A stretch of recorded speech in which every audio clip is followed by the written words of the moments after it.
here in Istanbul, Turkey, so happy because the leaders have agreed to release Nimisha Priya.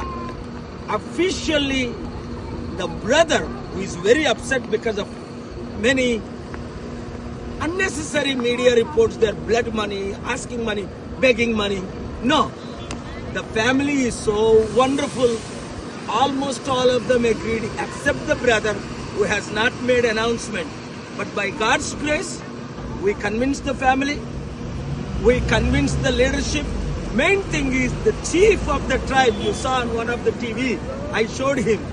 He is the influential. And Houthi president, who agreed and gave me time 7 days, as per my request. 4 more days to go, big miracles will happen. Nimisha Priya in Yemen will be saved and sent to India, or I'll send to India. Pray. అర్థమైంది కదా మీకు? చాలా సంతోషంగా ఉన్నాను. ఇప్పుడు Istanbul టర్కీలో చూడండి, birds కూడా హ్యాపీగా ఉన్నాయి. ఎంత హ్యాపీగా ఉన్నాయి. ఎందుకు అంటే ఒక మంచి జరిగింది. నేను వచ్చి వారం రోజులు అయింది.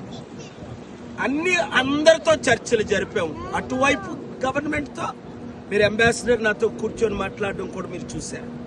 ముఖ్యంగా Houthi chief, Houthi president, Houthi leaders, ఆ ఫ్యామిలీ నిమిషా ఎవరినైతే మహదీని చంపేసింది అనాల బై యాక్సిడెంట్, ఆ తర్వాత మాట్లాడు, ఆ ఫ్యామిలీ కూడా చివరిగా ఒప్పుకున్నారు. మీ అందరూ ప్రార్థనల వల్ల అతి త్వరలో నిమిషా ప్రియ ఇంటికి రావాలని, అందుకే అన్ని పనులు మానుకొని ఇక్కడే ఉన్నాను. మీరు చాలా మంది కామెంట్స్ పెట్టారు, మోదీ గారు ట్వీట్ చేసినా చీకపోయినా, జయశంకర్ సపోర్ట్ చేసినా చేయకపోయినా. మేము ఉన్నాం సార్, మీతో మేము ఉన్నాం. నిమిషా ప్రియాని మీరు రిలీజ్ చేసిన దాకా రావద్దు అన్నారు.